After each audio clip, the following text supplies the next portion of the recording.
Welcome back. I'm now on page 460 and we'll start with the number 5. And they have a little drawing for us. Let's see if I had a little box like that. I'll do it in yellow. So the box looks something like this, and then it has a bunch of lines. Let's see, it has a line like that. Has a line like that. Has a line like that. Has a line like that. And then they have a couple points here. They have, let me switch to the pen, and that's too dark. So you have point A, B, C, and D. And the question is, in the figure above, a path from point A to point D. A to point D is determined by moving upwards or to the right along the grid line. So you have to move along the yellow lines. How many different paths can be drawn from A to D that do not include either B or C? So we can't have either B or C in our path that goes from A to D. So the way I think about it is, which of the, if we call these yellow lines roads, I guess, which of these roads would be unusable if I can't go to B or to C? Well, let me mark the unusable roads. Well, unusable roads would be the roads that their only purpose is to get to B or go away from B, or get to C or go away from C. So, for example, this road right here, all it does is go towards B or go away from B, so we can't use that because we're not going to go through B. Similarly, we can't use that road, can't use this road, and we can't use this road, right? Because those are all the roads that come to and from B, so we're not going to use those. The only reason why you would use those roads is if you went through B, so you can't use those. And similarly, for C, same thing, you can't use that one, can't use that one, can't use that one, and can't use that one. So what are we left with? I mean, we might as well just erase those roads, right? Because they're kind of just messing up the picture, right? So let me just erase them. And I can, well, that's good. So let me erase all the roads that I can't use. I can't use any of these because I can't go through B or C. And then it's going to start looking a lot clearer. Then the problem gets really easy. So these are all the roads I can use to go from A to D. So how many paths are there? Well,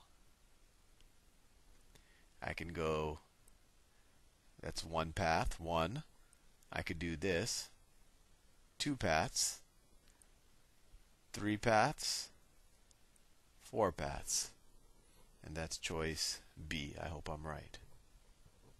At least my choice exists. Problem number 6. Problem number 6. If 3/7 of n is 42, so if I write that algebraically, that's just saying 3/7 times n is equal to 42. And they want to know what 5/7 of n is. So they want to know 5/7 n. Well, to solve for n here, I just multiply both sides times the reciprocal. So let me do that. So 7 over 3. I'm just multiplying both sides of this equation by 7 over 3. So this cancels out, right? So we could say n is equal to 7 over 3 times 42. And now we want to know 5/7 times n. So we just take this n, place it here. So it'd be 5/7 times this thing, right? This is n, times 7 over 3 times 42. And notice I just kept it that way because the 7's ended up canceling out, so I had to do less arithmetic. So scratch those out. And then let's see, 5 times 42 over 3. Let's see, 42, what's 42 divided by 3? It's what, 14? Right, because 30 and 12, right? It's 14. So this goes to 1, this goes to 14. And 5 times 14 is 70. And that is choice A. So all you do is you can just solve for n and then multiply by 5/7. Not too fancy. This is probably one just to see how fast can you do this type of problem. Okay, clear image, invert. All right, I'm on problem number 7, and I'm getting sleepy. I'm just going to go to bed after this video. All right, the figure above. Well, let me draw the figure above. I have that. And then, let's see. You have, I don't even know what this figure is for just yet. And then they have, so let's see, they say A, B, C, D, E, and F. And now let's read the problem. The figure above shows the top view of an open square box that is divided into 6 compartments with walls of equal height. Each of the rectangles D, E, and F have twice the area of each of the equal squares A, B, and C. So they're saying, D is twice the area of A, I guess, right? The way I drew it, it looks like a little more, but we know that this is twice the area of this. Okay.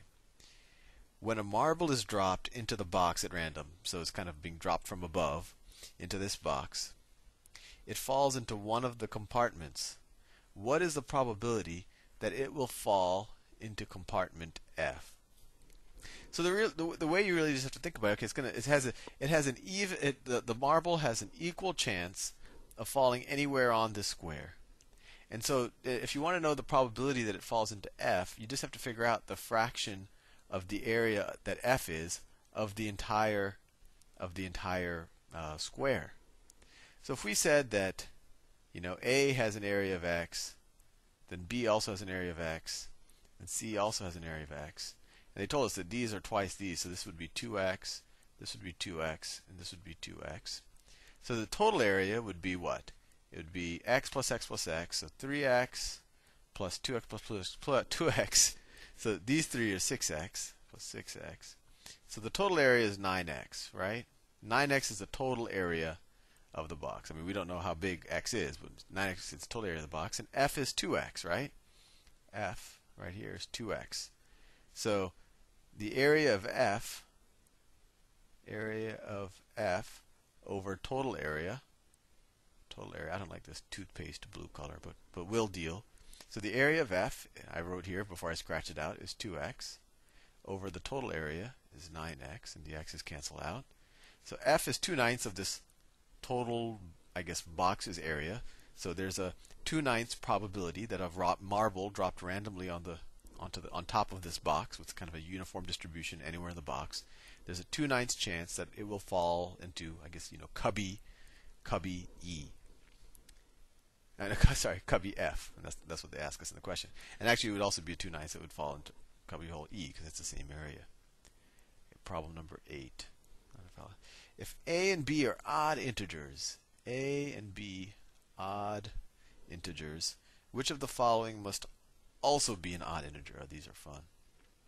All right. So choice 1 they give is A plus 1 times B. Well, they say, can this be odd? Well, let's just try out some numbers. Let's say A and B are 3 and 5, right? These are two odd integers. If A is 3, then A plus 1 is 4 times 5. This equals 20. So we end up getting an even answer. And that makes sense because if you take an odd number, add 1, you get an even number, and anything times an even is even. So it's not going to be choice 1. Choice 1 is going to give us an even number, actually, no matter what. Choice 2. Choice 2. A plus 1 plus B. So we figured out that A plus 1, this is going to be even. And we know that B is odd. And you could try this out, but if you take an even number and you were to add an odd number to it, you're going to get an odd number. And that makes sense. I mean, you could try it out with a bunch of different numbers, but that's always going to happen. I mean, because if you add an even number to an even number, you get another even number, and if you add one more, an odd number, anyway, I think you get the point. And you could try it out with our 3 and 5 examples. That wouldn't prove it for sure, but it does work for that example. And then similarly, A plus 1 minus B, it's the same notion. I mean, you could try it out with some numbers, but if you have an even number here, because an odd plus 1 is even, and then you were to subtract another odd number, you would also get an odd number. So the choice is E. See you soon.